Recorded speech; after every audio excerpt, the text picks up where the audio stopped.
no wachet kombe di Kole kama daka ye kokotie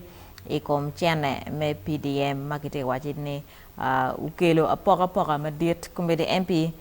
me Kole woman MP Judith Alyek karachelo ki tika wachene lweny matie ikin LC5 me Kole Awany karachelo ki MP kombe tika weko poko chene PDM petika wot mabe tutwal pat pangi kadong mi da kwa mete kalore lokom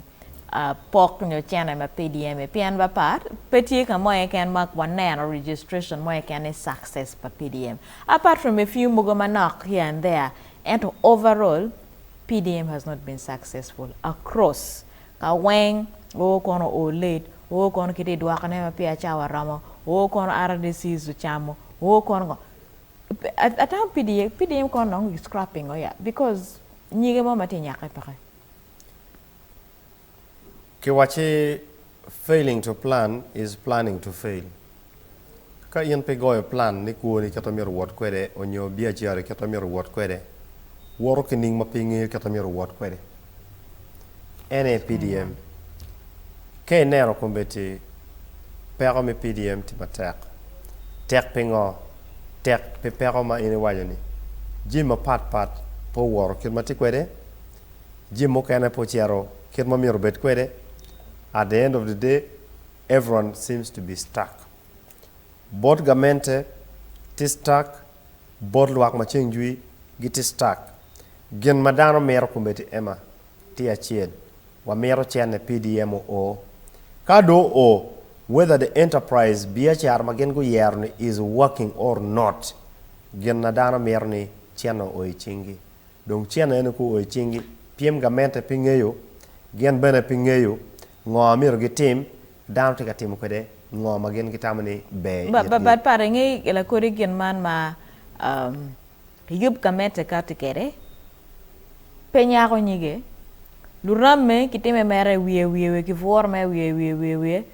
duadi mo ne waka di mo ne pap no ngara mo is working scot free let me watch it scot free so year in year out program in program out Ruram megi chamo chene padano lute der tika dano chan but gena ki team ye pere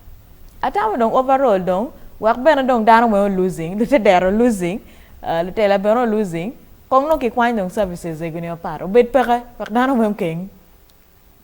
waro wajini mir ka kwany an ben na yene ki kwany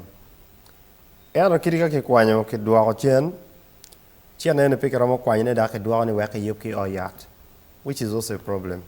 kage dwa chen ene pikara mo kwany ne ki wany ki yub gwa ki school money ki meri ana ne la wo ki launching school pagamenta mo maleng full ke yubo audio maleng era ramo chini ramo ne ot no leng ki donyi no ceiling pe ramo ne ot no leng ki donyi no komber pa lutero pe but these are government aided properties dong dano ngene gen pagamente rede pe that's why to a bigger extent anything involving a government is highly abused lutela magiti gamente magiti yu matek magilogo da mabene gichung on truth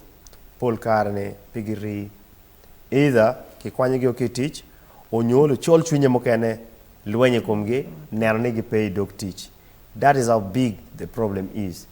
kombeti munyi ni kokoti ken LC5 gen ki MP teach pa MP pimi charo ka poko chene ken gang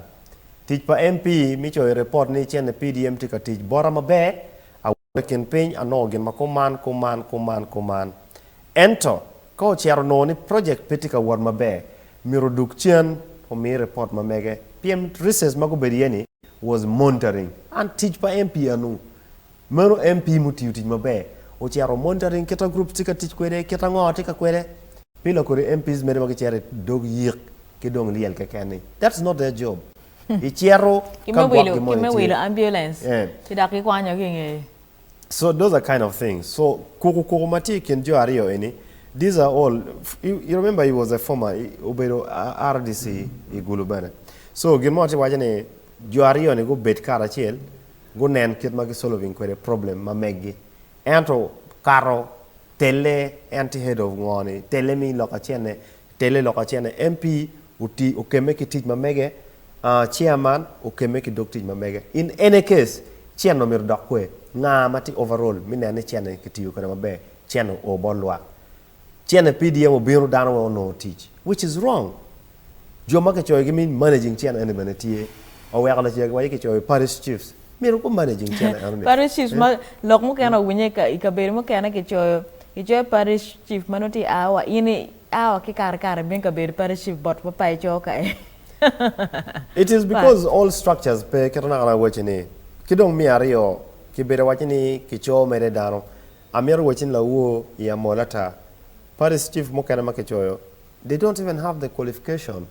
kadong ngar mo ne petike ngej mo ne mitiji dokti mo ne mo no mi yere PM nong ti ngey dano madwong ngey kata project so mo reyo ko de an paramo la kori loki ngar mo ne ngey gen ma ana merne ngar mo ne paramo ngey what I want I know what I want so you cannot know it on my behalf atamni pero ene madiri actually kidoy ko mal mi Uganda then chan pa PDM ka dong the worst comes to the worst but part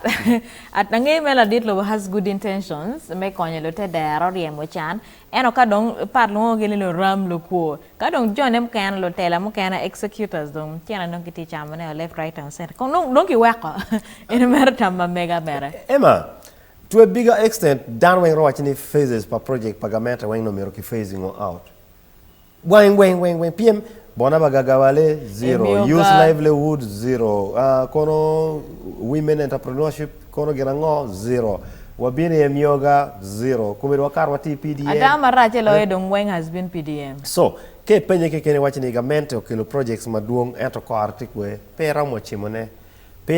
pingo PM Jim ma ke kelo mo ne futputum no dak mo no donyo ke kelo mo no futputum no dak mo no donyo atamani advisors Polkare advisors magetika miyo tamit la dillo bo ne chalo ge miyo gen ma favoring gen era pe ge miyo gen ma favoring anywele mi Uganda and this is the honest truth of course and ngat mano is meant to benefit is not benefiting that's